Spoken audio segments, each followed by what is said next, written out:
안녕하세요. 사연에 빠지다의 DJ 민영입니다. 오늘 사연자는 배려를 해줘도 고마운 줄 모르는 무개념 동서들 때문에 제대로 화가 났다는데요. 과연 어떤 사연인지 들어보시겠습니다. 오늘도 두 가지 사연 준비되어 있어요. 끝까지 들어주실 거죠? 그럼 바로 시작해 볼게요. 구독과 좋아요 잊지 말고 꼭 눌러주세요. 안녕하세요. 저는 40대 여자입니다. 저는 가정주부로 현재 초등학교에 다니는 딸을 하나 키우고 있어요. 아이가 어릴 때는 정신없이 아이만 키우느라 스스로를 돌보지 못한 채 시간이 어떻게 가는 줄도 모르고 살았습니다. 그런데 어느새 아이를 학교에 보내고 정신을 번쩍 차렸더니 마흔이 넘었더군요. 아이도 이제 제법 혼자 할 수 있는 게 많아져서 저도 혼자만의 시간이 늘었어요. 애가 어릴 때는 하루빨리 이런 시간이 오기만을 기다렸는데 막상 아이가 자라 저를 찾지 않는 시간이 서서히 많아지자 어쩐지 허전하고 씁쓸하더군요. 이런 이야기를 친구들에게 했더니 그런 때는 취미생활을 만들던지 일을 해야 한다고 하더라고요.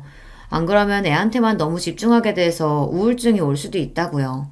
그 이야기를 들으니 정신이 번쩍 들었습니다. 저희 친정어머니가 생각나서요. 저희 친정어머니는 가정주부셨는데요. 아버지가 회사 일이 워낙 바쁘셔서 집을 많이 비우셨어요. 해외 출장도 많이 다니셨고요. 그러다 보니 육아를 아예 도와주지 못하셨습니다. 그래서 제가 중학교에 갈 때까지 어머니가 저를 혼자 키우다시피 하셨어요. 그러다 보니 어머니와 저는 둘이 함께 있는 시간이 유독 많았습니다. 나중에는 모녀지간이 아니라 거의 친구 관계 같았어요. 그런데 문제는 제게 사춘기가 찾아왔을 때였어요. 사춘기는 엄마보다는 친구가 더 좋잖아요. 친구들과 어울리는 게 좋아서 집에도 늦게 들어가게 되고 주말이면 친구들을 만나러 나갔습니다. 자연스레 엄마와 보내는 시간이 줄어들었죠. 그때 엄마랑 많이 싸웠어요. 엄마는 제가 점점 커져가는 걸 모르고 아직도 어린 줄 알고 항상 본인 옆에 있어야 한다고 생각했습니다. 저는 그게 집착처럼 느껴졌어요. 지금이야 저도 결혼해서 자식을 낳았으니 당시에 외로웠을 엄마 마음이 조금은 이해가 되지만 그때는 전혀 몰랐어요. 엄마가 저에게만 신경 쓰고 집착하는 게 싫었습니다. 그래서 더 삐딱하게 굴었어요.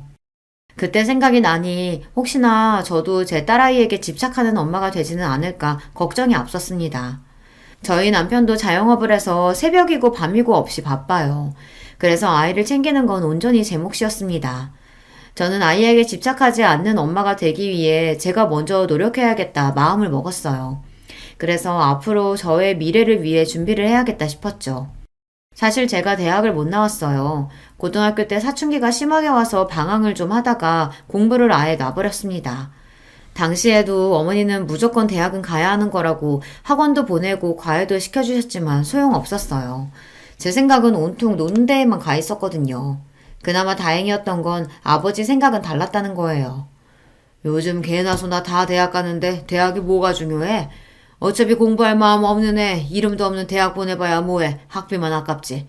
너 하고 싶은 거 있으면 이야기해라. 아버지가 다 하게 해줄 테니까. 제가 무남동녀 외동딸이다 보니 아버지는 항상 제가 하고 싶다는 거는 뭐든지 다 해주셨어요. 사실 저도 이제와 말이지만 아마 저도 모르는 사이 그런 아버지의 다정함에 기대해 아무 생각 없이 살았는지도 몰라요. 제가 뭘 하든 아버지는 항상 곁에서 든든한 버팀목이 되어주셨으니까요. 저는 결국 대학에 떨어지고 아버지의 소개로 중소기업 비서로 일하게 됐습니다. 크게 하고 싶은 것도 없고 꿈도 없었던 저는 하루하루 주어진 일을 열심히 하며 성실하게 살았어요. 당시에 주변 친구들은 대학에 다니며 취직하겠다고 자격증도 따고 외국에 어학연수도 다녀오고 다들 바빴지만 저는 전혀 신경 쓰이지 않았어요. 남들이 목적을 가지고 앞만 바라보며 살아간다고 해서 저까지 그럴 필요는 없다고 생각했으니까요. 그렇다고 제가 아빠만 믿고 게으르게 산 건 아니에요. 아버지 소개로 들어가긴 했지만 어쨌든 그 회사에서 8년을 넘게 일했습니다. 다른 회사에서 스카우트 제의가 있었을 만큼 열심히 일했어요. 남편도 그 직장에서 만났습니다. 비서로 일하다 보니 여러 사람들을 만나는 일이 많았었는데 남편도 그중 하나였어요. 시작은 일로 만나게 됐지만 서서히 가까워지며 연애도 하고 결혼까지 꼴이 나게 되었습니다. 저는 결혼하기 전까진 부모님과 함께 살았어요.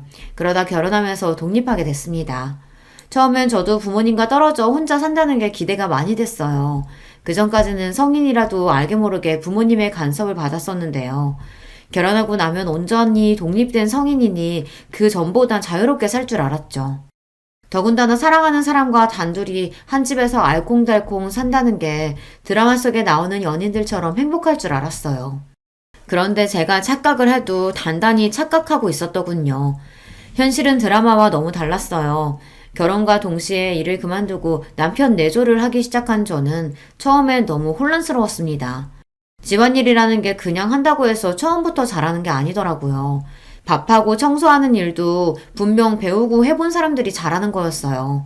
결혼 전까지 제 빨래도 한번 돌려본 적 없었던 저는 하나하나 스스로 해나가느라 꽤 고생했습니다. 거기다가 결혼 생활이라는 건 남편과 저 둘만의 생활이 아니었어요. 유부녀가 된다는 건 전보다 챙기고 신경 써야 할 일이 더 많아진다는 거였습니다. 결혼한 지 한 달쯤 되었을 때였는데 위에 형님한테 연락이 왔어요. 남편은 삼형제의 둘째라 위로 형이 있고 아래로 동생이 있었거든요. 형님은 저보다 3살 많고 당시에는 대기업에 다니고 있었어요. 항상 바빠 보였던 형님이 무슨 일로 연락을 주셨나 해서 갔더니만 형님네 집에 동서도 같이 있더라고요. 형님이랑 막내 동서는 대학 선후배 사이예요. 형님이 먼저 결혼하고 나서 막내 시동생을 막내 동서에게 소개한 것 같더라고요. 형님이랑 동서는 대학 때부터 친해서 서로 각별했어요. 동서지간이 셋인데 저만 빼고 둘이 친한 사이다 보니 사실 저도 셋이 있는 게 불편하기는 해요. 일부러 그러는 건 아니겠지만 셋이 있을 때 유독 대학 이야기를 많이 하더라고요. 저는 대학도 안 나왔으니 동서랑 형님 사이에 더 끼어들기 힘들었어요. 저는 또 왜 갑자기 부르셨을까 궁금하던 차에 형님은 다짜고짜 웬 달력을 하나 주셨습니다. 왜 있잖아요. 책상에 두는 탁상 달력이요. 저는 이게 뭐냐고 물었습니다. 그러자 형님이 소파에 등을 기대며 다리를 휙 꼬았어요. 그러더니 저를 아래로 내려다보시더라고요. 그러더니 한다는 말이 놀라웠습니다. 뭐긴 뭐야. 시댁 행사 적혀있는 달력이지. 동서는 결혼한 사람이 어쩜 시댁에 무슨 행사가 있는지 물어보지도 않아? 형님의 쌀쌀맞은 말투에 슬쩍 기가 죽은 저는 애써 당황하지 않은 척 표정을 가다듬었습니다. 시댁 행사야 당연히 남편한테 다 물어보고 체크해뒀죠. 아버님, 어머님 생신은 아직 다 멀었던데. 저도 지고 싶지 않았습니다. 그래서 웬만한 시댁 행사는 다 알고 있다고 대답했어요. 그런데 제 말에 동서가 툭 한마디를 하더군요. 형님이 결혼한 지 얼마 안 돼서 뭘 모르시나 본데 시댁 행사가 생일밖에 있는 게 아니에요. 동서가 저보다 1년 정도 먼저 결혼했어요. 그걸 가지고 동서는 만날 때마다 마치 제 선배처럼 구는데 그것도 참 꼴보기 싫었습니다. 저는 애써 웃어 보이며 생일 말고 또 무슨 행사가 있냐고 물었어요. 결혼한 지 얼마 안 돼서 저는 잘 모른다고요. 우리 시부모님이 연세가 많아서 여기저기 고장난 데가 많은 거 알지? 병원에 치료해 한 달에 2-3번씩 병원 모시고 가야 돼. 나랑 막내 동서는 둘 다 직장 생활하면서도 남편들까지 해서 넷이 연차 쓰고 반차 쓰면서 아등바등 모시고 다녔어. 둘째 아주머님은 장사하느라 바쁘다고 항상 안 된다고 하셔서 넷이 아니라 고생 좀 했어요.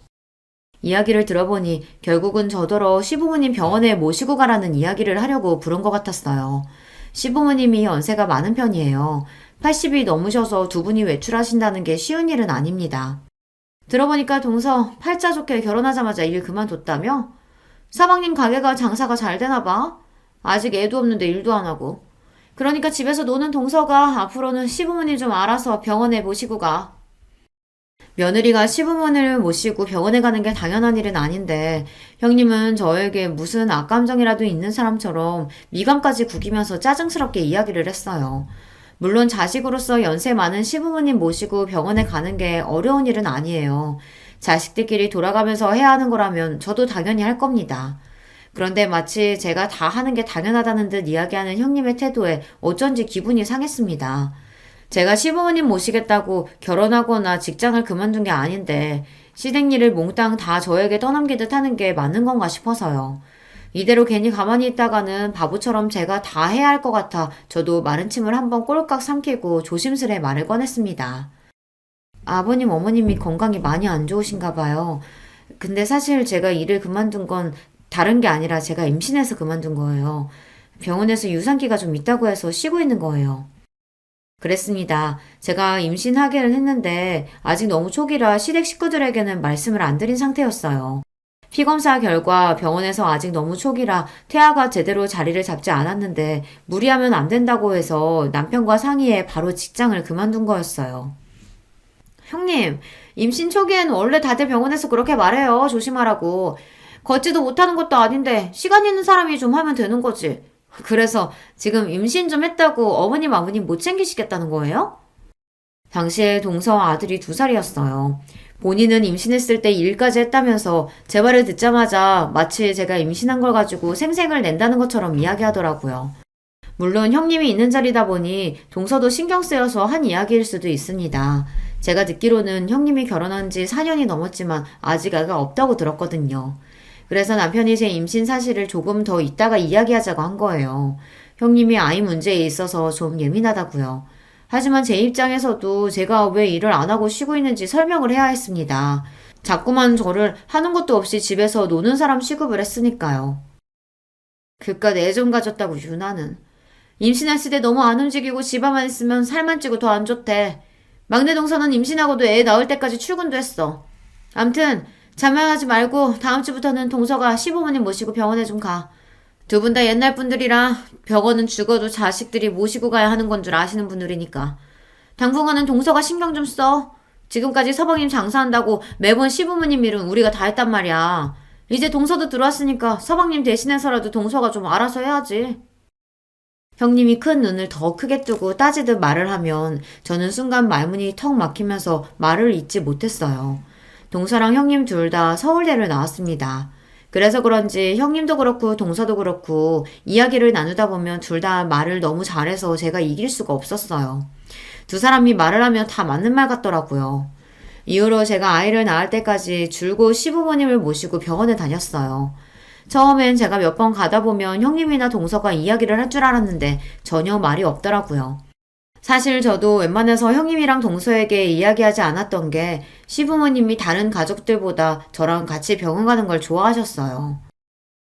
우리 둘째가 이제 보니까 참 꼼꼼하고 똑부러지는구나.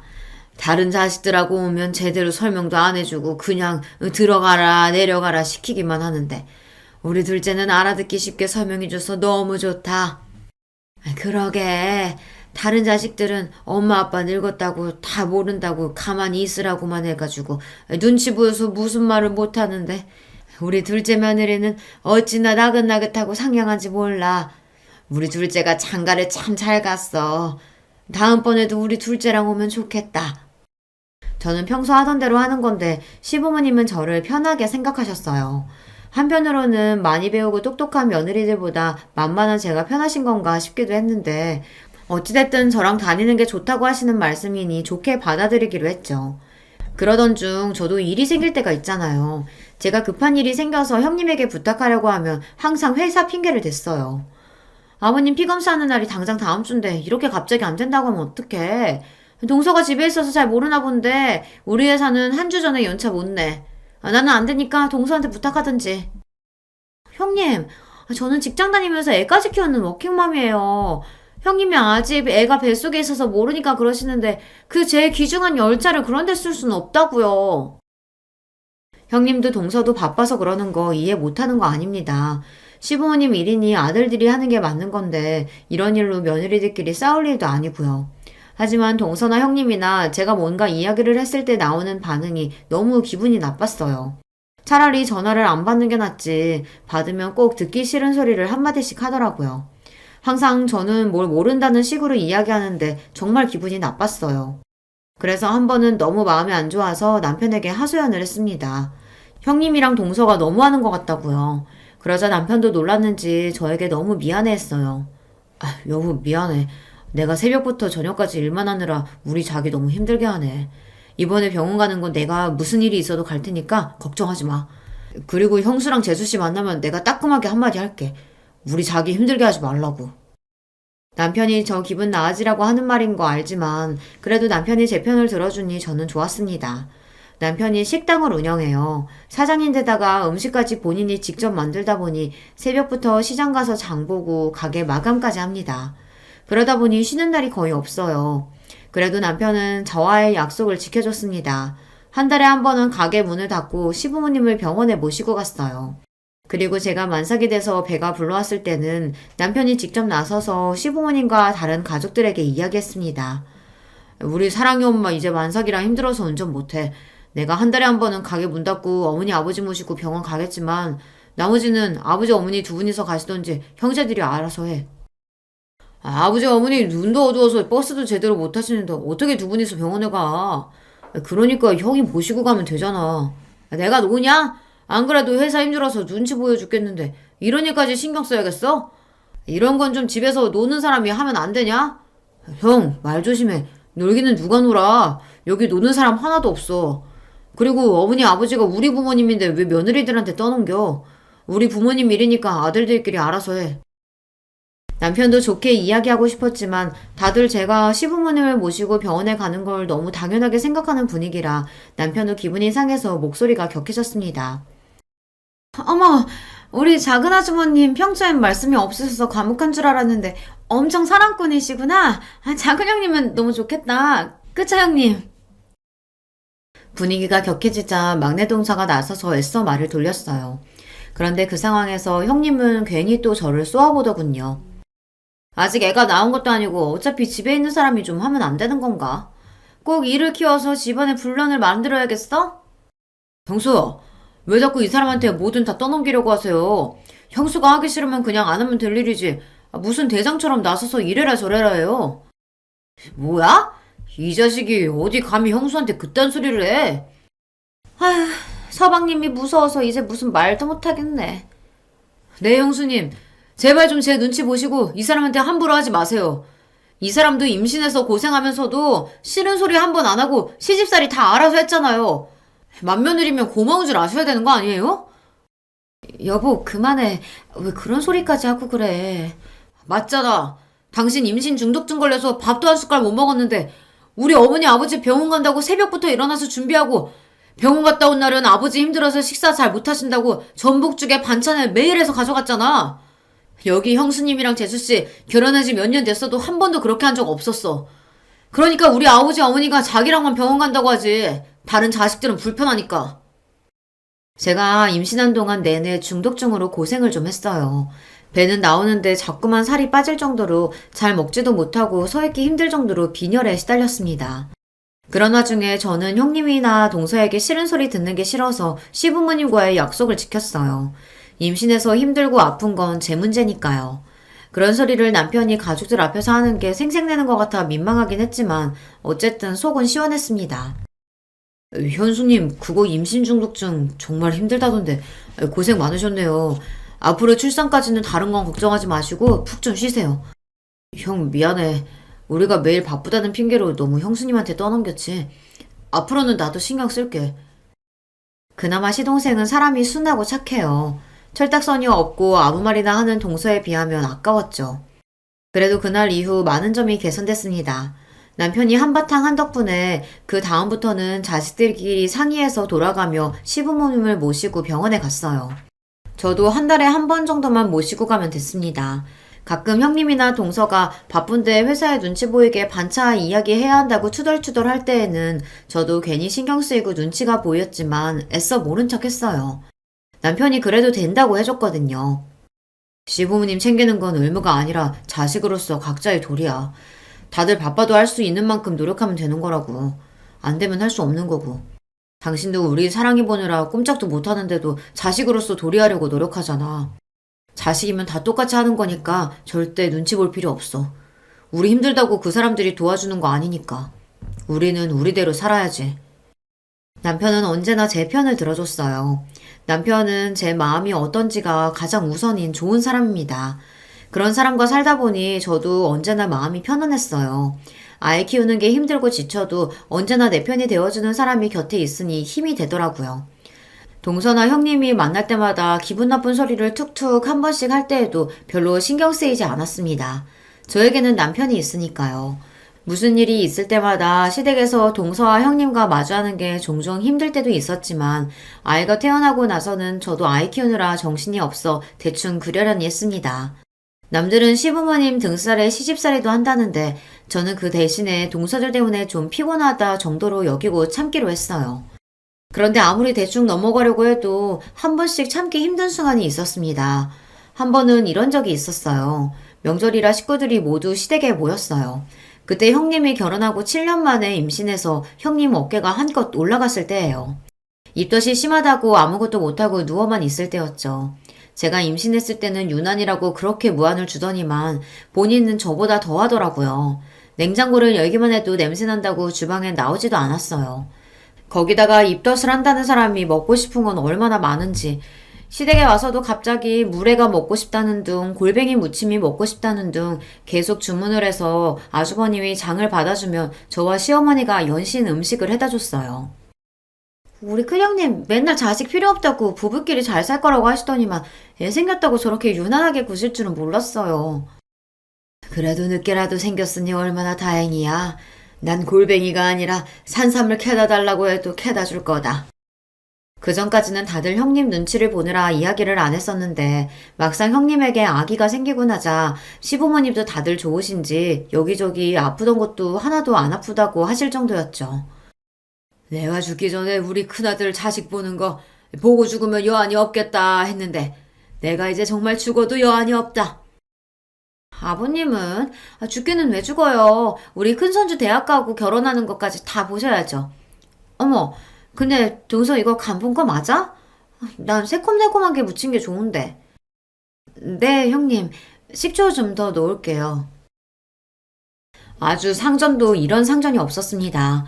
80이 넘으신 시부모님도 제게 간이 짜다, 싱겁다 이야기를 안 하시는데 형님은 손 하나 까딱 안 하면서도 저를 하인 부리듯이 이거 해달라 저거 해달라 했어요. 평소에 형님이 저에게 한 짓이 있었기 때문에 저도 형님 하는 짓이 곱게 보이지는 않았지만 어쩌겠어요. 마흔이 다 된 나이에 애를 가졌으니 본인도 얼마나 귀하고 좋을까 싶어 마음이 넓은 제가 이해하기로 했죠. 그러던 중 작은 사고가 있었습니다. 막내 동서가 형님 준다고 출산 선물을 가져왔더라고요. 아기 내복이랑 인형이었어요. 그런데 하필이면 그걸 제 딸아이가 박스를 다 뜯어버린 거예요.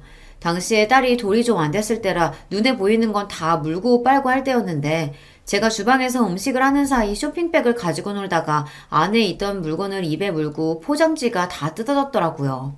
화장실을 가다가 제가 놀라서 딸아이가 들고 있던 물건을 뺏으며 남편에게 한 소리 했습니다. 애 안 보고 뭐 하냐고요. 텔레비전에 빠져있던 남편이랑 아주버님도 놀라서 달려왔지만 소용없었어요. 이미 인형에다가 침을 범벅을 해놓은 상태였죠. 저는 형님이랑 동서에게 너무 미안해서 바로 인형이랑 내복을 빨아주겠다고 했습니다. 그런데 그때였어요. 방에 누워있던 형님이 갑자기 방문을 벌컥 열고 나오더니 제 손에 있던 내복이랑 인형은 낚아채 버렸습니다. 그러더니 한다는 말이 어이가 없었어요. 동서, 이 더러운 걸 빨긴 뭘 빨아? 우리 아기더러 침범벅된 인형 가지고 놀라는 거야? 아, 됐으니까 저리 치워. 주아가 요즘 이가 나느라 잇몸이 간지러운지 아무거나 이로 깨물더라고요.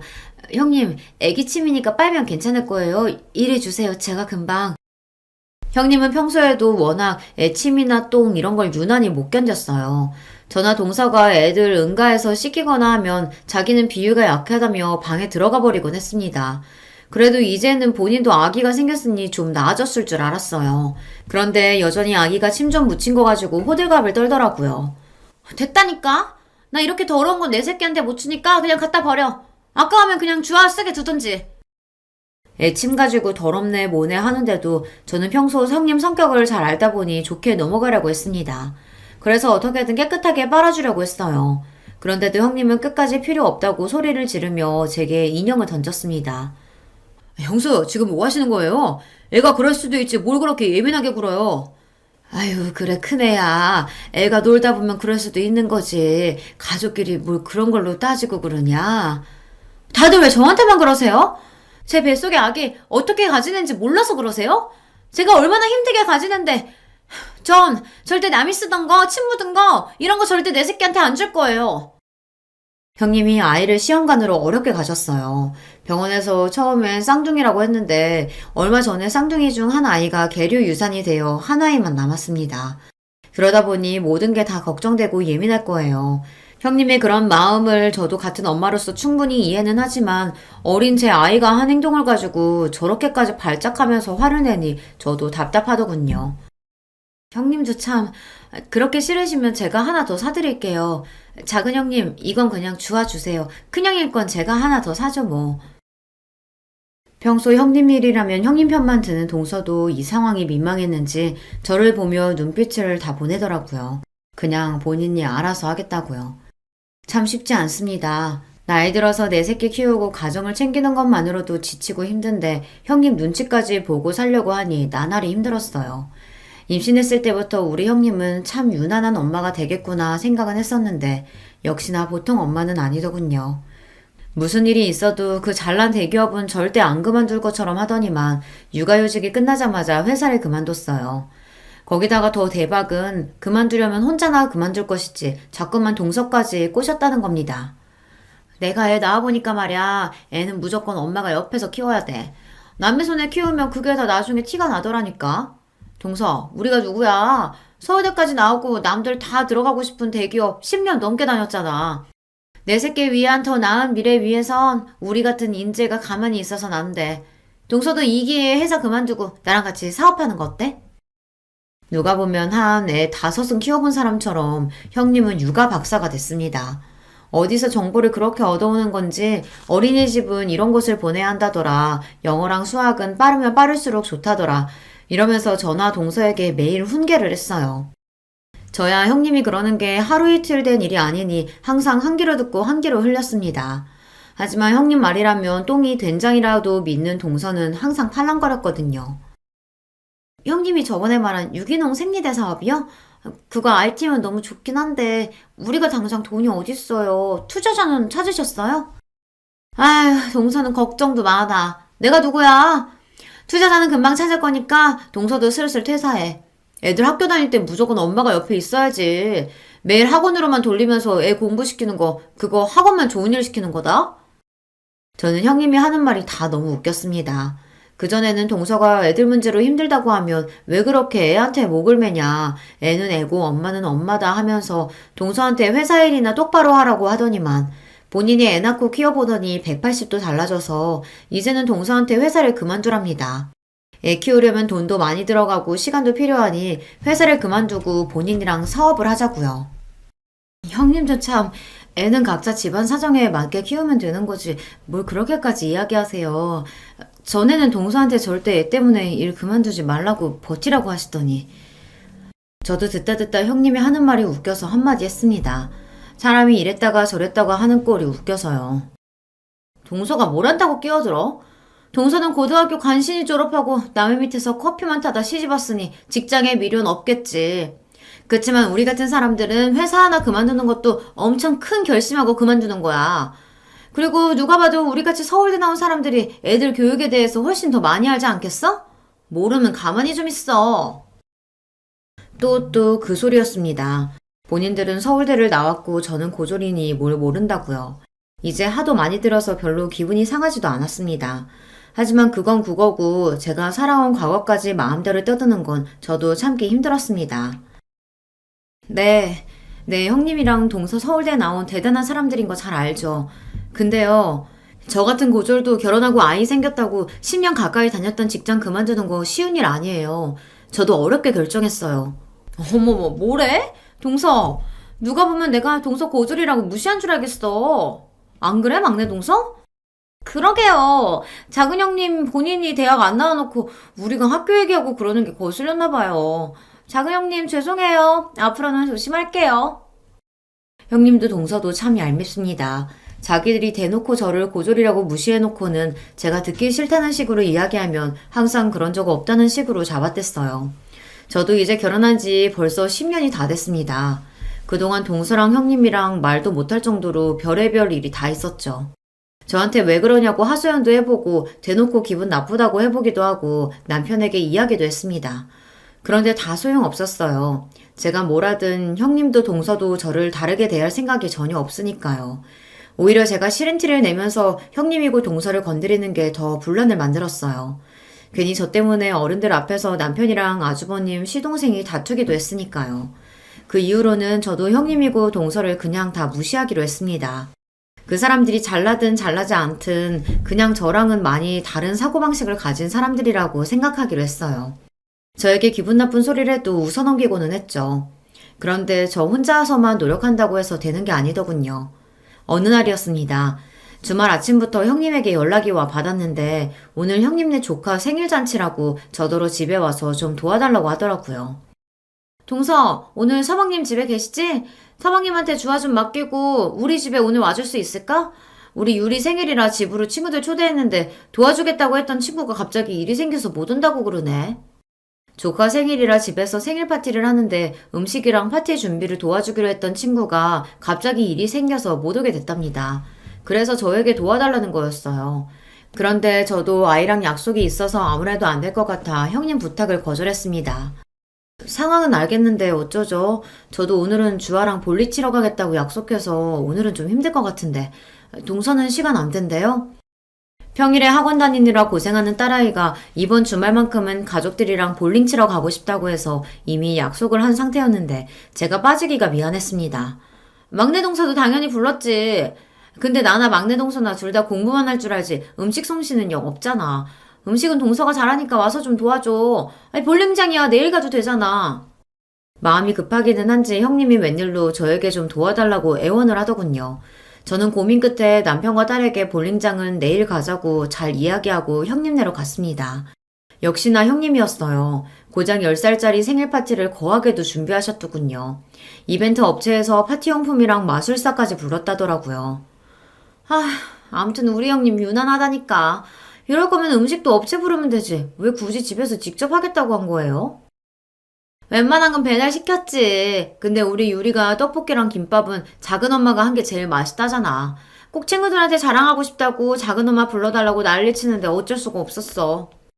어쩐지 이상하다 싶기는 했습니다.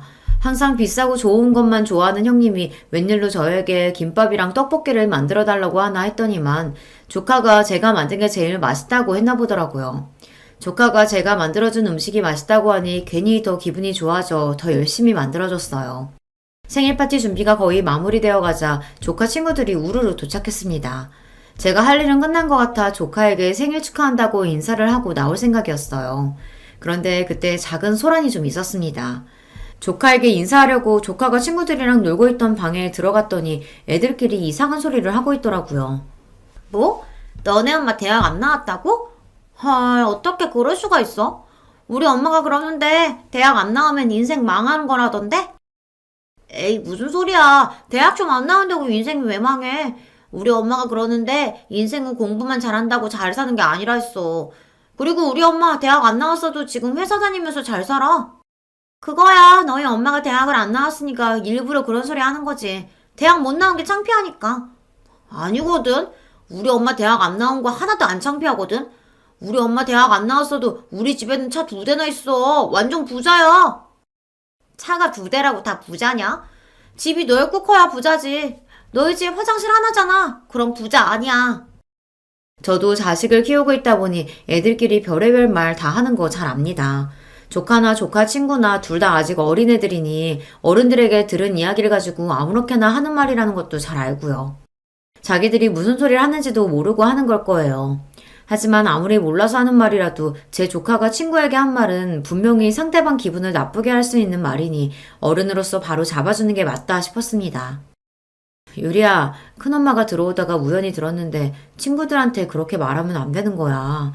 친구 엄마 이야기인데 그렇게 함부로 이야기하면 친구가 상처받을 수도 있잖아. 친구들끼리 싸우지 말고 우리 서로 사과할까?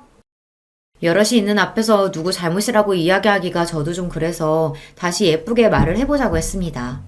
그런데 그때 제 얘기에 조카가 기분이 상했는지 갑자기 울음을 터뜨렸어요. 그러더니 큰 소리를 내며 동서들이 있는 거실로 나갔습니다. 엄마, 작은 엄마가 나한테 뭐라고 했어. 작은 엄마가 내 편 안 들어주고 김민지 편 들어주고 작은 엄마 미워. 작은 엄마 자기 집에 가라고 해. 순간 눈물을 펑펑 흘리며 형님에게 달려가는 조카의 모습에 저는 적잖이 당황했습니다. 더군다나 더 기가 막혔던 건 형님의 태도였어요. 동서 뭐야? 유리 얘기 들어보니까 이건 순전히 동서가 고졸이라 기분 나빠서 우리 유리한테 뭐라고 한 것 같은데 유리가 고졸은 망하는 거라고 해서? 애 말만 듣고 저에게 다짜고짜 따지는 형님의 태도에 저는 기가 막혔습니다. 더군다나 조카가 친구 엄마가 대학 안 나왔다고 그러면 망하는 거라고 그렇게 이야기한 걸 듣고도 저에게 화만 냈어요. 자기 자식 사과시킬 생각은 안 하고요. 형님, 지금 무슨 말씀 하시는 거예요? 애들끼리 싸우는 거 말린 건데 제가 기분 나쁠 게 뭐가 있어요? 유리가 대학 안 가면 망하는 거라고 해서 그런 말 하면 안 된다고 했다면서요. 그럼 형님이 기분 나빠서 하신 얘기가 맞죠? 혼내는 시어머니보다 말리는 시누이가 더 얄밉다더니 딱 그 짝이었습니다. 가만히 있으면 반이라도 갈 걸 동서는 굳이 나서서 형님 편을 들더군요. 그건 제가 고졸이라서 기분 상해서 그런 게 아니라 아무리 어린애라도 친구한테 그런 식으로 이야기하면 안 되니까 하지 말라고 가르쳐 준 거예요. 서울대식이나 나오면 뭐랍니까? 사람이 저 정도로 기본 개념이 없는데 말이죠. 저도 나름대로 아이들도 있으니 참아보려고 했습니다. 그런데 짜증이 나서 도저히 참을 수가 없었어요. 표정 관리가 되지 않았습니다. 그런데 그때 형님은 결코 넘지 말아야 할 선을 넘고야 말았습니다. 맞네, 맞아. 지가 고졸이라 찔려서 그런 거네. 맞아. 동서, 괜히 핑계 좀 대지 마.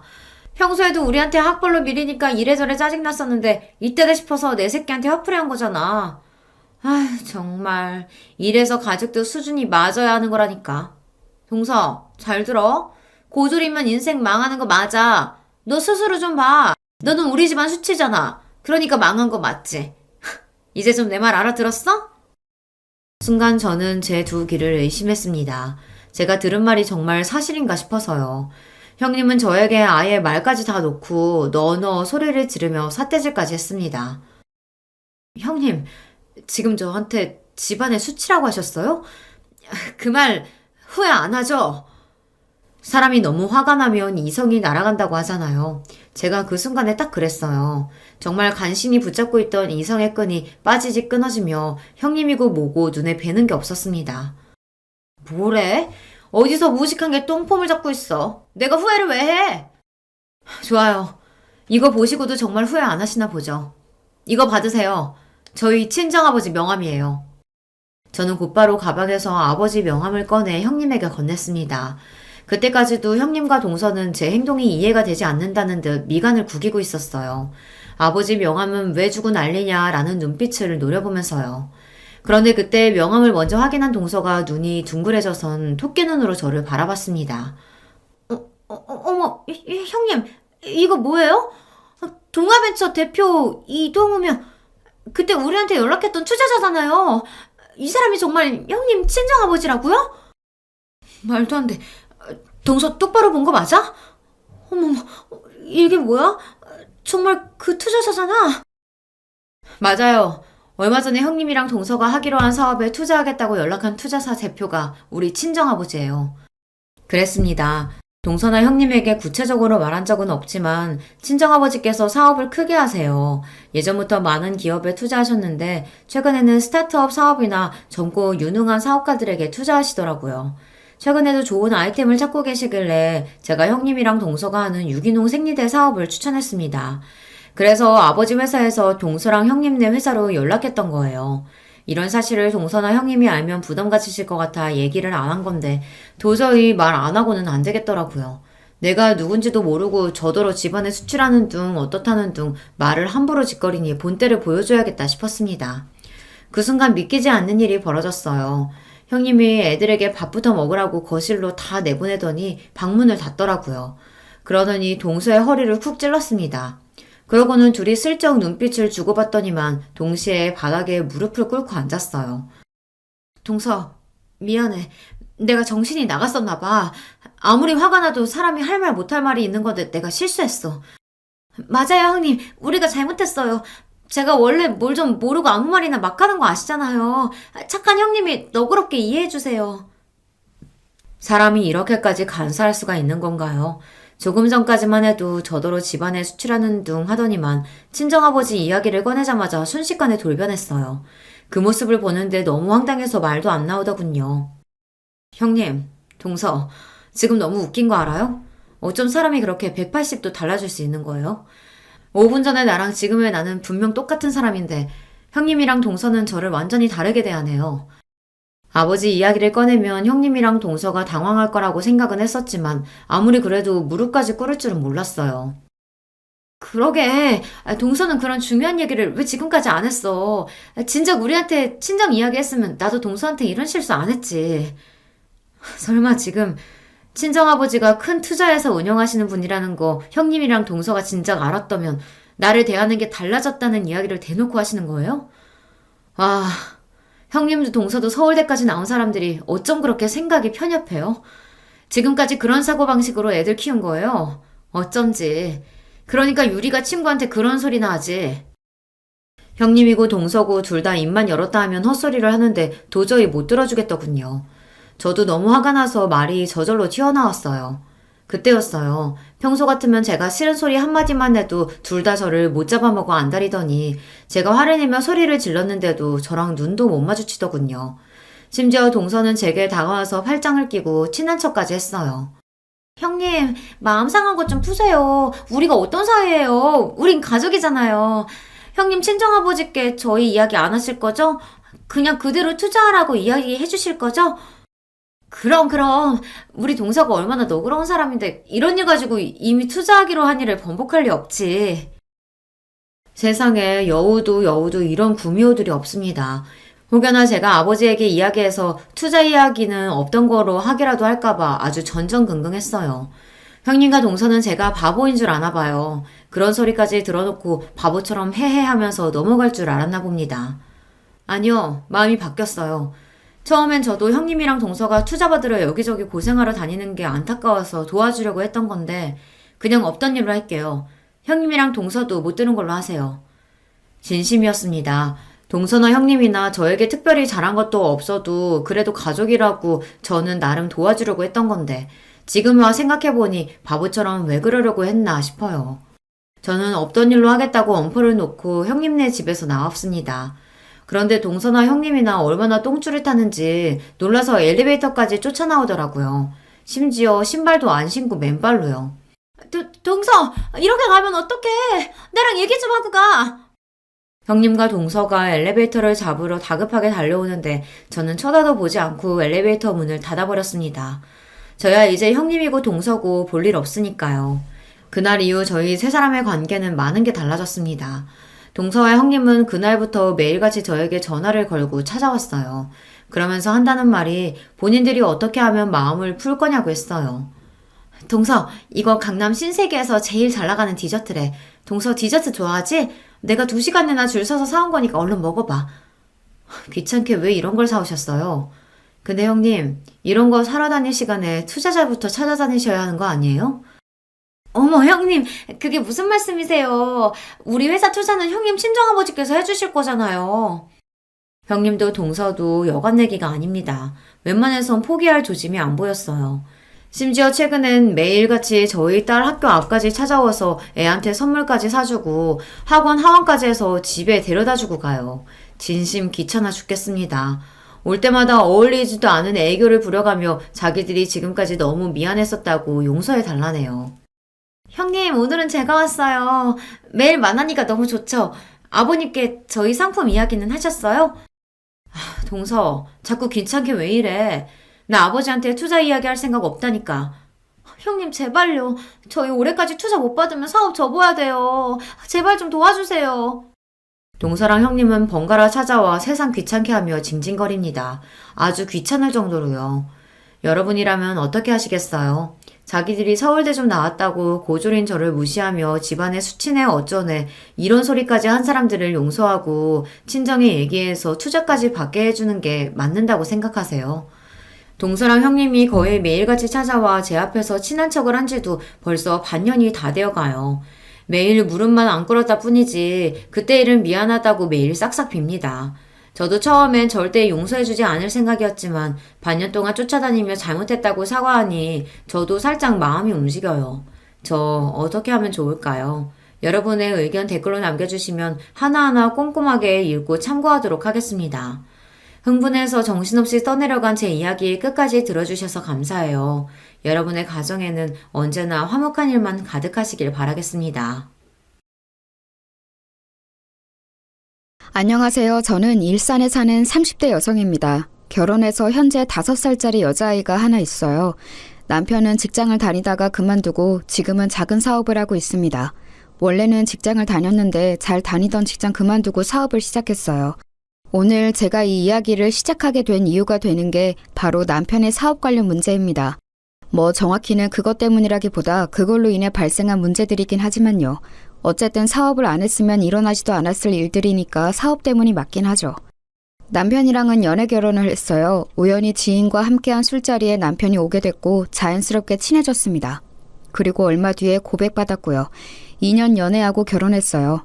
저는 평범한 집안에서 평범하게 컸거든요. 공부를 딱히 잘하거나 하는 특출난 재능이 있는 건 아니라서 학교도 그냥 평범한 학교로 나왔습니다. 요즘 같은 시대에는 평범한 학벌 가지고 좋은 회사에 취직하기 힘들잖아요. 그래서 작은 중소기업에서 일을 했어요. 남편은 그래도 대기업까지는 아니어도 나름 이름을 대면 알만한 회사를 다니긴 했습니다. 당연히 월급도 저보다 훨씬 많았고요. 그래서 그런지 시어머니는 처음부터 저를 탐탁지 않게 생각했어요. 제가 남편에 비해 많이 모자란다고 말이죠. 제 친구들은 남편 정도 되는 스펙이 뭐가 그렇게 대단한 스펙이냐며 그런 시어머니를 도통 이해할 수 없어 했지만 뭐 자기 아들이 잘났다고 생각하는 건 모든 부모의 마음이니 그러려니 했습니다. 딱히 엄청난 반대를 한 건 아니었지만 시어머니가 저를 탐탁지 않아 한다는 사실을 알고 있었기 때문에 저도 잘하려고 나름 열심히 노력했어요. 집안 행사가 있으면 열심히 가서 돕고 기념일 같은 것들이 있으면 잊지 않고 챙겨드리고 말이죠.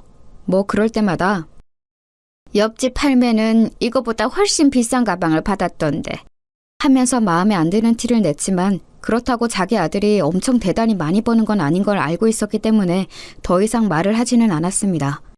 벌이가 넉넉한 편은 아니었지만 그래도 저금도 하고 나름 괜찮았어요.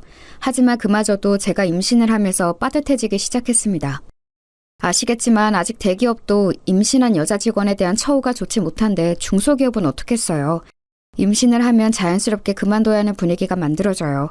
그걸 버텨내며 독하다, 눈치가 없다 같은 소리를 들으며 회사 생활이 엄청나게 고달퍼지기 시작합니다. 그래서 저도 어쩔 수 없이 사직서를 냈어요. 다들 그렇게 하니까요. 그 이후로 좀 빠듯해지기 시작했어요. 물론 누구에게 빚을 지거나 할 정도는 아니었지만 그전이랑은 확실히 다르긴 하더라고요. 그래도 아껴가며 살면 못 살 것도 아니었습니다. 물론 적어진 용돈과 기념일 선물 같은 것들에 시어머니가 노골적으로 불만을 표하긴 했지만 말이에요. 이래서 며느리도 직업 같은 거 다 보고 드려야 하는 거야. 저 들으라고 하는 말이었어요. 자기 딸도 제대로 된 직장을 가지고 있지 않은 상태에서 며느리에게 저러는 게 정말 웃기긴 했지만 대한민국 거의 모든 시어머니들이 그렇잖아요. 여기까진 그래도 괜찮았습니다. 문제는 그 뒤였어요. 아이가 2돌이 지났을 무렵 남편이 그러더군요. 나 사업하려고. 갑자기? 전에 같이 일하던 사람이 지금 회사 그만두고 사업을 시작했는데 진짜 잘 되고 있거든. 보니까 괜찮은 것 같아서 초기 비용도 많이 들지도 않고. 그럼 회사는? 당연히 그만둬야지. 장난해? 미래가 보장된 일도 아닌데 남이 하는 거 보고 잘 된다고 덜컥 회사를 그만두고 사업을 한다는 게 무슨 말이야 대체. 나 진짜 잘할 수 있어. 안 돼? 불확실한 일은 미래를 걸 수는 없잖아요. 그리고 어느 누가 잘 다니던 회사를 그만두고 사업을 시작한다는 남편을 반가워하겠어요. 그래서 정말 결사반대를 했습니다. 그리고 이 사실을 시어머니가 알게 됐어요. 남편이 하는 일을 집에서 집안일 하는 여자가 이래라 저래라 입을 대고 나서는 게 말이 되냐? 어? 그냥 남편이 한다고 하면 하게 두는 거지. 한 가정이 가장이잖아요. 만약에 안 되면 어떡하려고. 너는 네 남편을 그렇게 못 믿어서 결혼은 어떻게 했니? 그리고 내 아들이 안 될 리가 있니? 어디서 어른 말에 말대꾸야. 정말 그야말로 난리를 치시더군요. 시어머니의 난리와 남편의 계속되는 설득에 어쩔 수 없이 허락을 했습니다. 소기 자본이 얼마 들지 않는다고 해도 사업은 사업인지라 그동안 모아둔 적금을 다 깨고 집을 담보로 대출도 받았어요. 내가 진짜 성공해서 당신 호강시켜줄게. 꼭!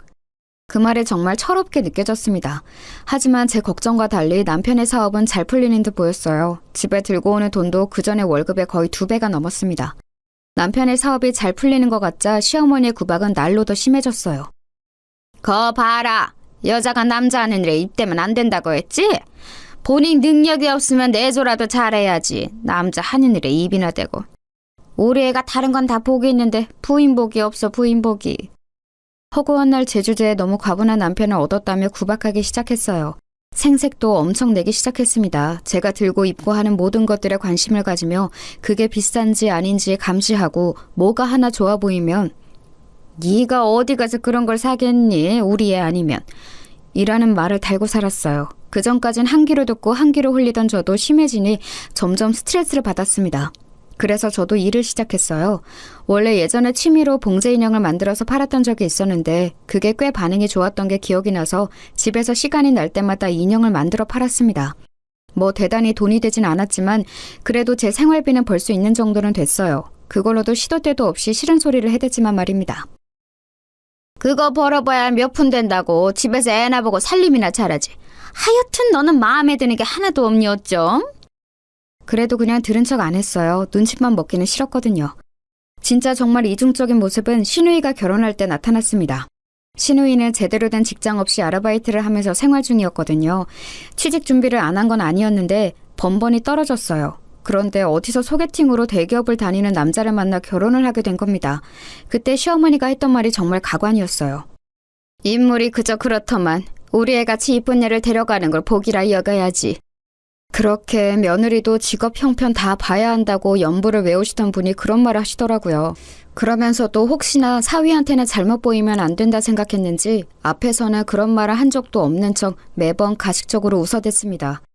상견례를 하고 결혼을 준비하는 과정에서 저희 집에 안 좋은 일이 일어났어요. 내내 걱정했던 일이 일어나고야 만 것입니다. 남편의 사업이 망했거든요. 진짜 미안해. 내가 당신한테 면목이 없어. 그런데 한 번만 다시 해보면 안 될까? 장난해? 지금 집에 돈이 어딨어? 초기 자금은 뭐 어디서 가져올 건데? 담보대출 받을 집이 있어. 모아놓은 적금이 있어. 이런 일이 한 번 있으면 정신을 차려야지. 정신을 차리긴커녕 한 번 더 해보겠다는 말을 해? 나 짐 싸서 집 나가는 걸 보고 싶으면 그렇게 해! 정말 철이 없어도 어쩜 저렇게 없는지 한 번 더 해보겠다니요. 그렇게 말하는 남편의 입을 이혼을 무기로 틀어막았습니다. 그리고 취직 자리를 빨리 알아보라고 했어요. 여기저기 부탁해놨어. 그런데 요즘 경기가 좋지 않아서 어떻게 될지는 모르겠다네. 당신한테 진짜 많이 미안해. 그래도 남편이라고 기가 팍 죽어서 그렇게 말하는 모습을 보니까 불쌍하긴 하더라고요. 빚을 지긴 했지만 엄청나게 많이 진 수준은 아니었고 남편이 취직을 하고 제가 인형을 열심히 팔면 길바닥에 나앉을 정도는 아니라서 정말 마음이 힘들긴 했지만 용서하기로 했습니다. 용서 안 하면 이혼인데 그럴 생각은 없었거든요. 그리고 제가 만든 인형이 SNS에서 귀엽다고 소문이 좀 났는지 꽤 팔렸거든요. 그래서 웬만한 직장인 월급보단 벌이가 좋아진 것도 남편을 좀 더 쉽게 용서할 수 있는 일이었습니다. 물론 밤낮으로 인형을 만드느라 안 쑤신 곳이 없었지만 말입니다. 그래도 당분간은 허리를 졸라매야 했어요. 빚이 있으니까 말입니다. 제가 번 돈 중에서 정말 딱 생활비만 제외하고는 다 빚을 갚는 데 썼어요. 그러는 와중에 신우이의 결혼식이 열렸습니다. 마음 같아서는 물론 축의금을 더하고 싶었지만 정말 그럴 여유가 없었어요. 다들 100만 원 정도는 한다는데 정말 여유가 없어서 50만 원을 했습니다. 저는 이해해줄 거로 생각했어요. 왜냐면 남편 사업이 망했다는 건 말하지 않았지만 남편이 사업이 요즘 잘 안 풀려서 너무 힘들다는 이야기를 어머니께 들었다고 했거든요. 그렇지 않으면 자꾸 뭘 바라시니까 그 정도는 말하라고 제가 시켰었습니다. 그래서 그날 이후 용돈 달라 뭐 사달라 이런 말이 없으시길래 남편이 잘 이야기를 했고 시어머니도 잘 이해하고 있는 줄 알았어요. 하지만 제가 축의금을 50만 원을 한 걸로 그야말로 사단이 났습니다. 결혼식이 끝나고 저를 부르더군요. 그리고는 다짜고짜 면전에 봉투 하나를 던졌습니다. 정말 예고 없이 얼굴에 뭔가를 던진 거라 그 충격에 멍하게 이게 무슨 일인가 생각하고 있을 때 정말이지 쌍욕부터 날아왔어요. 내가 사돈되게 부끄러워서 고개를 못 들겠다. 신우이 결혼식에 축의금 50만 원이 뭐야?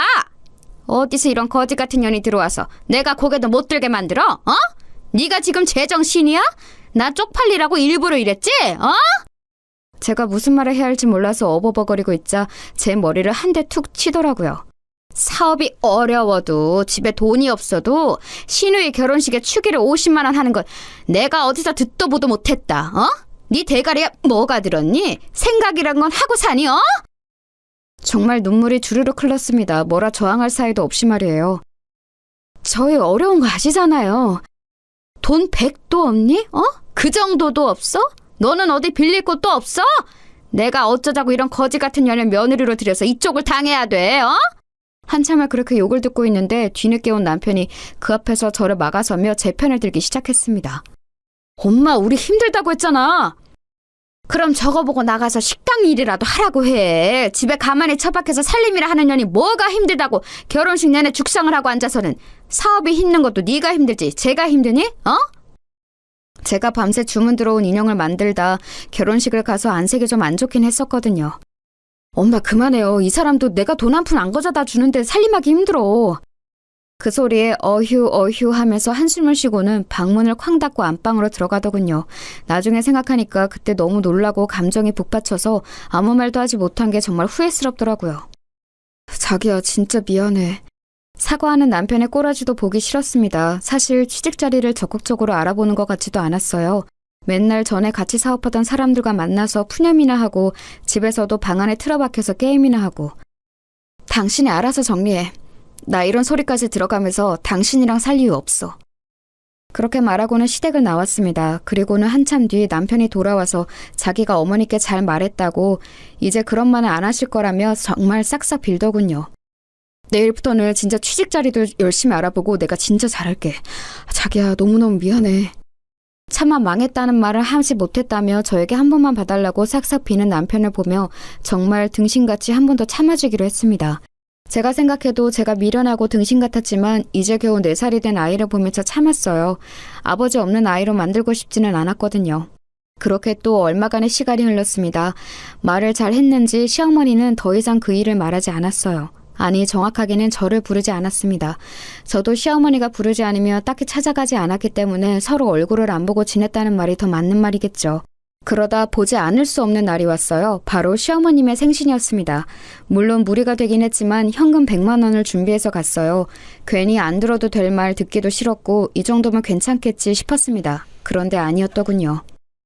옆집 팔매는 이번 생일에 명품 가방을 받았다는데. 지난번처럼 크게 뭐라고 한 건 아니었지만 궁시렁궁시렁 거리더군요. 그 정도야 뭐 참을 수 있다 생각했습니다. 지난번엔 거지 같은 년이라는 소리도 들었는데 말이죠. 얼굴에 봉투도 맞고. 집안일이라도 해라. 경제적으로 남편이나 집안에 도움이 안 되면 그런 거라도 열심히 해야 하지 않겠니? 그날 모든 생일상을 차리고 치우는 일을 제가 혼자 해야 했습니다. 원래는 도와주는 척이라도 하던 시누이조차도 그냥 앉아서 받아먹기만 하더군요. 하루에 10시간 이상을 인형만 붙잡고 있어서 손목이 시려웠지만 진짜 꾹 참았습니다. 하지만 손목이 너무 아팠어요. 쨍그랑 들고 가던 그릇을 놓쳐서 깨먹는 일이 생겼습니다. 제가요. 기다렸다는 듯 폭력에 가까운 잔소리들이 시작되더군요. 너는 진짜 제대로 할 줄 아는 게 도대체 뭐니? 생일날 그릇을 깨? 재수없게? 엄마 그만하세요. 마음에 안 든다 하니까 마음에 안 드는 집만 골라서 하잖아. 엄마 이 서방 앞에서 창피하게 그만해.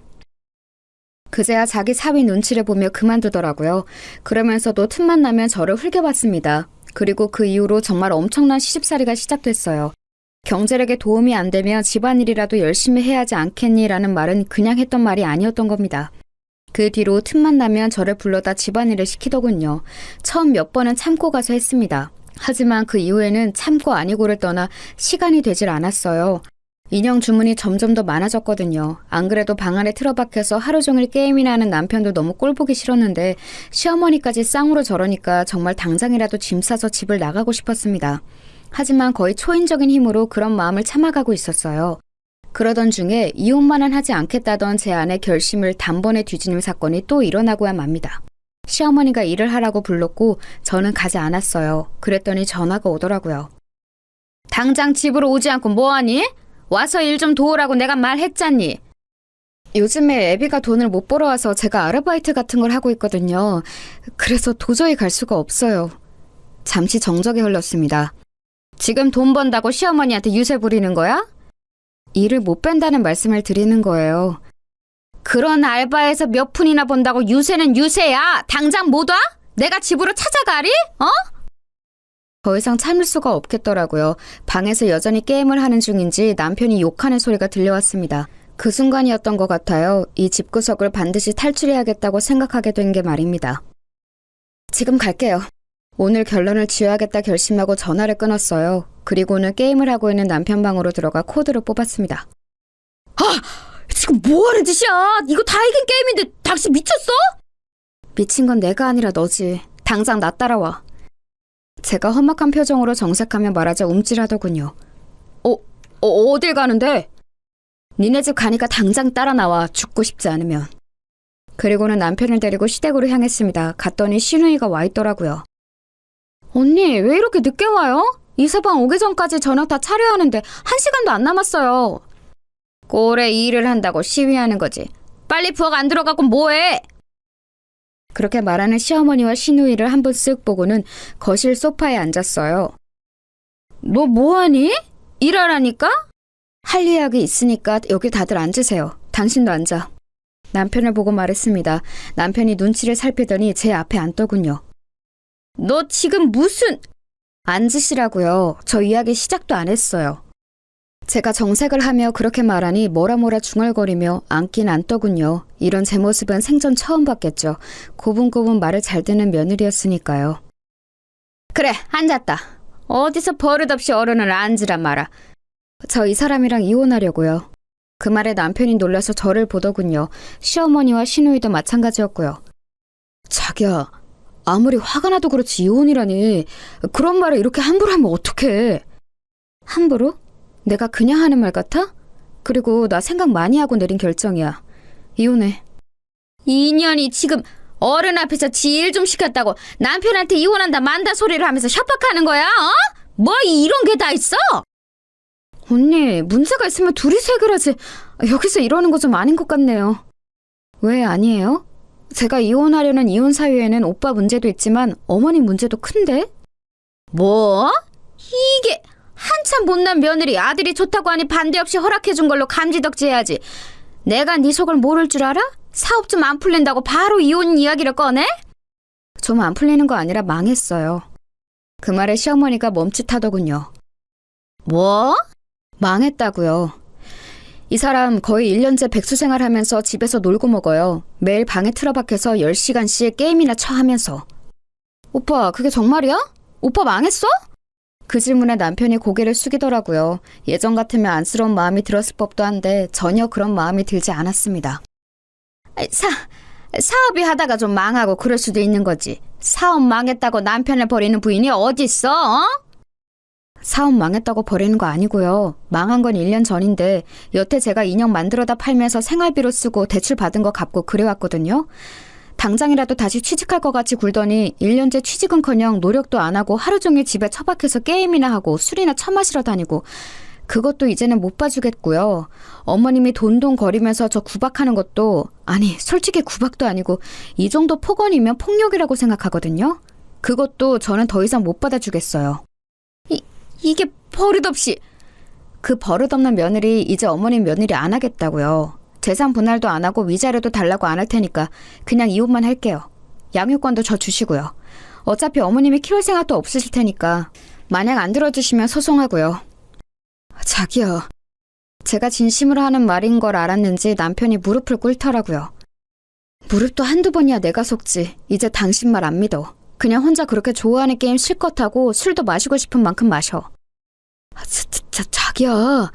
벙쪄있는 시어머니에게 마지막으로 말했습니다. 거지 같은 저 같은 년 말고 돈 많은 부자 며느리 다시 얻으세요. 과연 빚뿐인 이 남자 그런 여자가 데려갈지 의문이지만. 빚은 제가 열심히 갚는다고 갚았는데 아직 반 이상 남았거든요. 그것도 알아서 하시고. 얘가 못하는 말이 없어? 기가 좀 죽어서도 끝까지 사과 한마디 없더라고요. 만약에 여기서 한마디만 더 하시면 제가 갚은 빚도 재산분할 청구 소송해서 달라고 할 테니까 다들 입 다무세요. 그리고는 벙쪄있는 세 사람을 두고 나왔습니다. 집으로 오자마자 짐을 싸서 친정으로 갔어요. 그 사이에 온 남편이 바짓가랑이를 붙잡았지만 이미 있는 정 없는 정 다 떨어져서 다시 생각할 마음이 들지도 않았습니다. 집으로 와서 그간 있었던 일을 말했어요. 저희 부모님 두 분 다 이혼하라고 노발대발 하시더라고요. 남편은 바로 전화와 문자를 엄청 보내댔습니다. 하지만 정말 있는 정 없는 정이 다 떨어져서 정말 꼴보기도 싫었어요. 그리고 시어머니는 한동안 연락이 없더군요. 그리고 며칠 뒤 전화가 왔습니다. 남편 전화는 다 무시하긴 했지만 시어머니는 어른이기도 했고 또 무엇보다 무슨 이야기를 할지가 너무 궁금해서 받았어요. 여보세요? 아무리 그래도 그러고 나가면 어떡하니? 목소리가 그전에 비해 훨씬 누그러져 있더군요. 아니 본인의 화를 참고 있는지도 모를 일이었지만 일단은 그랬습니다. 욱해서 나온 거 아니고 저도 계속 고민하고 있던 일이었어요. 내가 잘못했으니까 일단 집에는 들어오거라. 어머님이 사과하신다고 한 번에 이해하고 들어갈 거였으면 나오지도 않았어요. 어른이 이렇게 먼저 연락해서 사과하는데 한 번은 들은 척이라도 해야지 않겠니? 어머님 진심으로 사과하시는 것도 아니잖아요. 제가 어머님을 한 해 두 해 본 것도 아니고 저는 들어갈 생각 없고 애비랑 살 생각도 없으니까 그 부분은 포기하세요. 또 승질이 났는지 화를 내려더군요. 그리고는 곧 옆에서 시누이가 말리는 듯한 소리가 작게 들렸습니다. 역시나였어요. 잘못한 걸 알긴 개뿔. 그래도 다시 생각해보렴. 앞으로는 절대 이런 일 없도록 하마. 제가 그냥 나온 줄 아시나 본데 아니에요. 저는 절대 다시 안 들어가니까 어머님은 돈 많은 새며느리 다시 보세요. 끊을게요. 하고 전화를 뚝 끊었습니다. 보나마나 끊긴 전화기를 들고 저를 향해 욕이란 욕은 다 하고 있을 게 뻔했어요. 그리고 그날 저녁 남편이 찾아왔습니다. 자기야, 진짜 잘못했어. 나 자기 없으면 안 되는 거 알잖아. 진짜 취직할게. 안 그래도 나 오늘 전에 같이 일하던 사람들한테 다 연락했어. 자리 있으면 꼭 연락 달라고. 그리고 어머니도 다시는 자기 안 건든다고 했어. 그 말이 믿기지도 않을 뿐더러 나는 이미 당신과 당신 가족에게 있는 정 없는 정 다 떨어져서 꼴도 보기 싫어. 얼굴 보고 있다는 것 자체가 고통이라고. 내 마음은 변할 일 없으니까 당신도 그만하고 이제 돌아가. 진짜 잘할게. 믿어줘. 내가 한두 번 속니? 그리고 이제 진짜 정말 잘한데도 내가 싫다고. 내 말 못 알아들어? 자기야. 진짜 소송에서 없는 재산도 뜯어내기 전에 그만 가라. 어? 그렇게까지 했는데도 남편은 계속 징징거리더군요. 정말 꼴도 보기 싫어서 경찰에 신고라도 해야 하나 하던 차에 아빠가 나왔어요. 험악한 인상을 하시고서 말이죠. 자네 안 돌아가나? 장인어른 그게 아니고.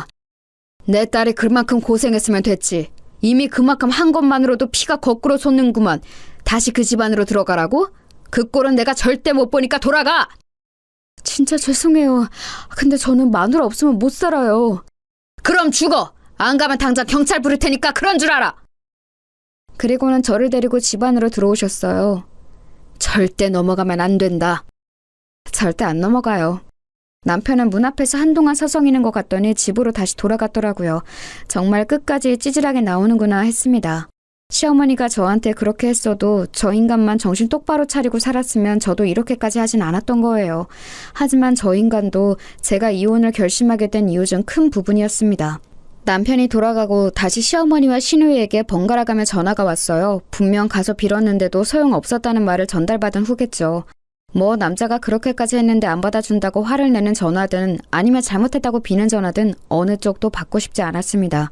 이제 궁금하지도 않았고 말이죠. 그렇게 연락을 피하고 있었는데 시누이에게 문자가 와 있었더라고요. 언니, 정말 우리 가족이 언니한테 너무너무 잘못했어요. 언니가 그렇게 고생하는 줄도 모르고, 아니 몰랐어도 그러면 안 되는 거였지만 정말 미안해요. 우리 오빠 저 인간은 언니 아니면 누가 거두겠어요. 엄마는 이제 언니한테 연락하지도 언니 집 방향은 쳐다보지도 않게 할 테니까. 또 엄마도 그러겠다고 했고요. 제발 한 번만 용서하고 집으로 돌아와요. 애도 아빠 없이 크는 것보다 아빠가 있는 게 낫잖아요. 그리고 오빠 취직 자리도 금방 생길 것 같아요. 진짜 한 번만 다시 생각해줘요. 구구절절 개소리더군요. 시어머니는 그럴 수 있는 사람이 아니었습니다. 물론 제가 돌아가면 초반에는 좀 그럴 수도 있겠죠. 하지만 결국 본성이 나올 거예요. 그리고 제가 실수를 하거나 잘못을 할 때만을 눈에 불을 켜고 기다리겠죠. 그런 일이 생기자마자 득달같이 몰상식한 말들을 해가며 저를 무시할 거고요. 저는 두 번 다시 그런 일을 당하고 싶지 않았습니다. 그리고 남편이 취직한다고 해서 달라질 것도 없었어요. 이미 그 사람에 대한 신뢰도 다 깨졌기 때문입니다. 다시 사업병에 도지지 말란 법도 없고요. 그래서 시누이의 문자도 그냥 무시했어요. 그리고는 이혼 서류를 남편에게 보냈습니다. 그리고 전화했어요. 도장 안 찍으면 일주일 내로 소송장 접수하러 갈 테니까 도장 찍어서 보내. 제가 한 발도 물러나지 않자 그제야 제 말이 모두 진심이고 절대 그냥 넘어갈 생각이 없다는 걸 알았나 보더라고요. 시어머니가 저희 집으로 찾아왔습니다. 물론 예상 못한 바는 아니었어요. 애비한테 말 다 들었다. 그동안 네가 정말 고생이 많았더구나. 말을 해주지 그랬니? 아직도 제 탓이세요? 그걸 말하면 저한테 잘해주고 말 안 하면 거지 같은 년 소리 들어도 되고요? 그건 내가 그때 너무 흥분해서 미안하다. 흥분을 매번 하시잖아요. 어머님은 그게 한 번도 아닌데 왜 한 번 그런 것처럼 말하세요? 너희 하는 일에 이제 하나도 간섭 안 하고 아예 안 보고 산다고 해도 괜찮다. 그러니까 갈라서는 것만큼은 다시 생각해보면 안 되겠니? 정말 속내가 뻔히 보이지 않나요? 아들이 진 빚을 아들 혼자 혹은 자신들이 떠안게 생겼으니 저러는 게 뻔히 보였습니다. 아마 남편이 이야기를 자세히 했겠죠. 이제 더 이상 숨길 수도 없는 노릇이었고 말입니다. 그 나이에 빚 있는 백수 아들을 떠안아야 할 생각을 하면 아마 시어머니 성격에 잠도 제대로 못 잘 게 뻔했습니다. 그리고 취직 자리를 알아보고 있다고는 하나 요즘 같은 경기에 좋은 자리가 남편에게 올 리도 없고 말이죠. 그렇게 잘난 아들인데 이럴 때는 또 주제 파악이 확실하게 되나 보더라고요. 왜요? 저같이 가진 거 없고 모자라고 거지 같은 며느리 내보내고 어머님이 원하시는 학벌도 좋고 돈도 많은 며느리 들이세요. 저는 그 집구석에서 정이란 정은 다 떨어지다 못해 그쪽 방향은 쳐다보고 싶지도 않으니까 그만 돌아가시고요. 내가 너무 미안하다, 아가. 처음 들어보는 단어였어요. 아가. 진짜 비웃음이 나왔습니다. 어머니가 이러셔도 진짜 소용없어요. 왜 이러시는지 알겠는데 전 정말 돌아갈 마음이 눈꼽만큼도 없어요. 더 이상 밤낮 없이 일하면서 그 인간 빚 갚아주고 싶지도 않고 지 부인은 밤을 새가면서 인형 만드는데 방 안에서 욕이나 해대며 게임하는 한심한 꼴 생각만 해도 치가 떨려요. 그러면서 자기 아들 잘났다고 며느리 무시하는 몰상식한 시어머니가 있는 그 집안으로 다시 안 돌아가니까 포기하고 그만 돌아가세요. 그러자 무릎을 꿇더군요. 그건 좀 예상 밖이긴 했습니다. 정말 미안하다, 아가. 진짜 다시는 그런 일 없도록 하마. 네가 우리 집 복인 것도 모르고 애비는 내가 혼쭐을 냈다. 그만 돌아가자, 어? 자꾸 이러시면 재산분할 소송도 겁니다, 저. 그러면 제가 갚았던 빚까지 토해내야 하는 거 아시죠? 그렇게 말하니 눈빛이 변하더군요. 그리고 자리에서 슬쩍 일어나더니 좀 전보다 날이 선 말투로 물었습니다. 역시 그런 사람이었어요. 진짜 안 돌아갈 거니? 네. 애 딸린 이혼녀가 다시 시집을 갈 수 있는 것도 아니고 혼자서 뭘 어떻게 먹고 살겠다고 이렇게 무모하게 구는 거니? 아직 애비한테 다 못 들으셨나 본데 제가 인형 만들어서 버는 돈이 애비가 저한테 가져다 준 월급보다 많거든요. 혼자서 충분히 애 키우면서 살 수 있는 돈이고 이제 결혼을 질려서 다시 하고 싶은 마음도 없어요. 그니까 제발 좀 돌아가세요. 제가 제 밥벌이는 충분히 하고도 남는다는 말에 놀란 듯 표정이 잠시 변하더군요. 그 인형 쪼가리 팔아서 그렇게 돈이 된다고? 네, 그러니까 제 밥벌이는 걱정하지 마시고 돌아가세요. 적어도 지금 애비보단 훨씬 잘 먹고 잘 살 수 있으니까. 시어머니는 가지 않고 계속 뭔가 말하려는 듯 했지만 외출을 했다 돌아오신 저희 엄마와 마주치는 바람에 돌아가야 했습니다. 저희 엄마가 화를 엄청 내셨거든요. 그동안의 울분을 다 토해내셨어요. 내 딸이 그런 소리를 들어가며 그 집구석에 있었을 생각만 하면 제가 자다가도 벌떡 깨니까 험한 꼴 보기 전에 돌아가세요. 그렇게 돌아간 시어머니는 아마 제 인형을 좀 찾아본 모양입니다. 그리고는 생각보다 인기가 많다는 사실에 놀라던 것 같더라고요. 그날 이후로 정말 매일매일 전화와 문자가 왔습니다. 아가야, 내가 정말 미안했다. 다시 한번 생각해봐. 너 아니면 저런 모자란 애비 누가 걷어주겠니? 내가 정말 잘하마.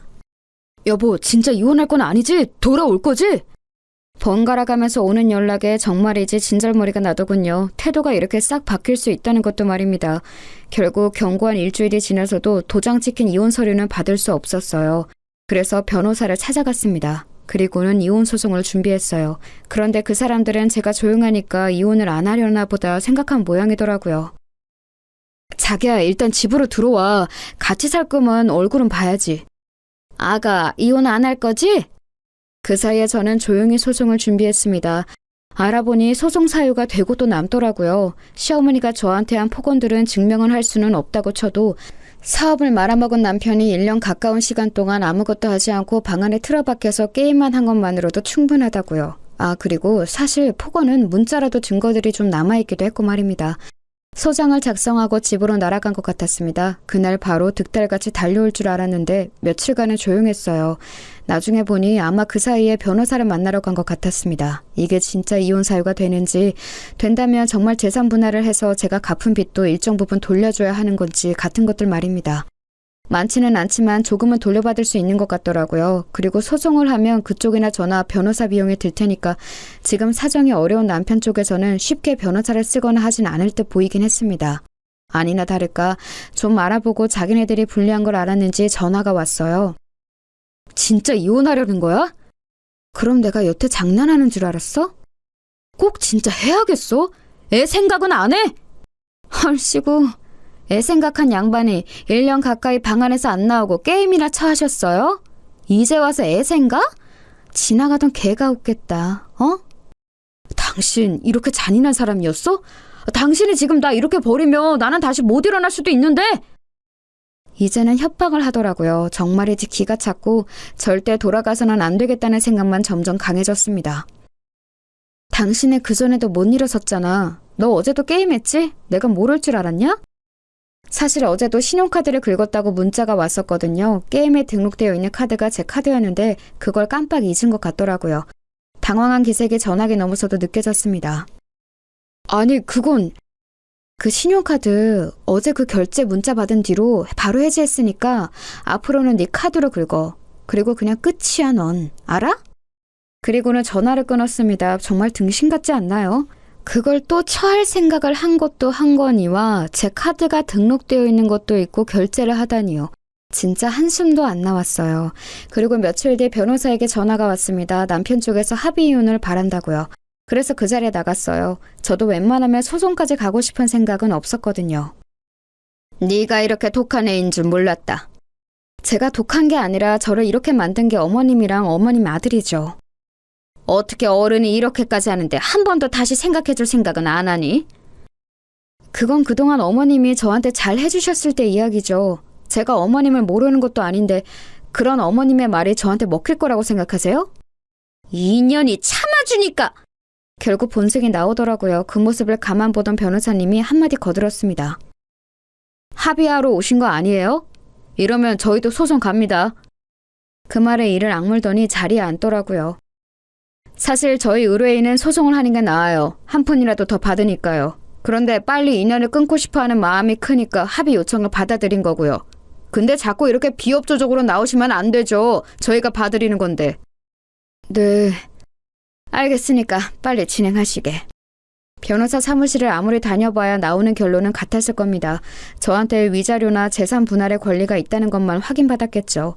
재산 분할과 위자료를 받지 않는 대신 양육권은 제가 가져오는 것으로 합의를 했습니다. 그 와중에 양육비에 대한 이야기도 하길래 단호하게 이야기했어요. 양육비 안 줘도 돼요. 대신 아이에 대한 모든 권리는 저한테 주는 걸로 동의하고 제 허락 없이는 만나지도 못하는 걸로 하면 오케이 할게요. 그 말에 남편은 좀 고민을 하는 것 같았지만 시어머니는 옆에서 그냥 사인하라고 재촉을 하더군요.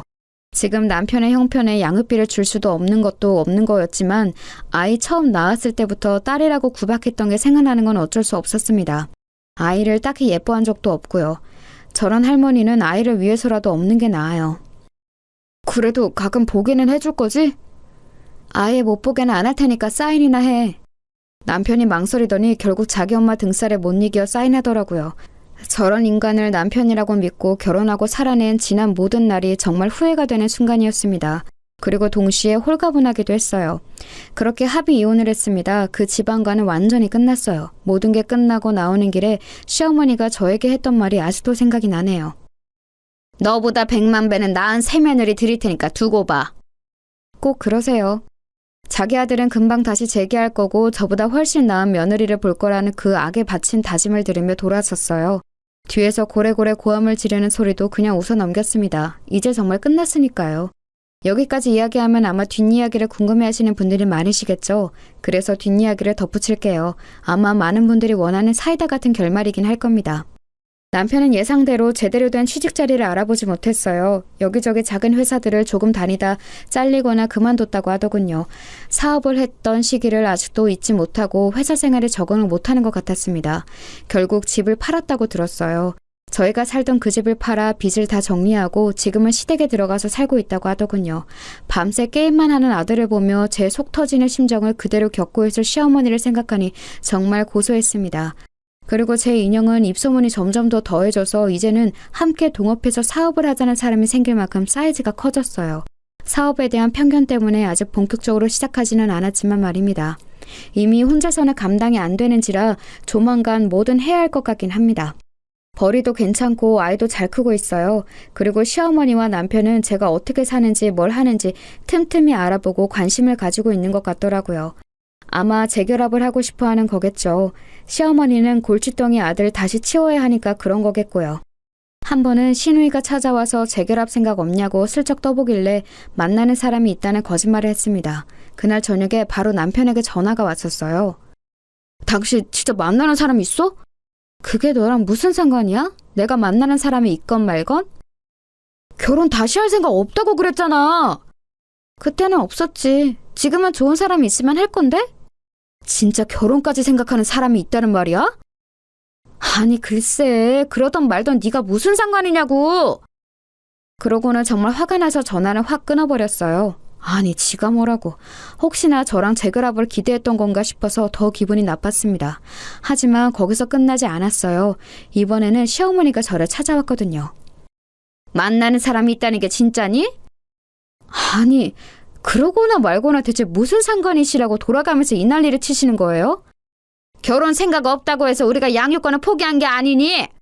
거짓말하지 마세요. 양육비 내기 싫어서 포기하신 거잖아요.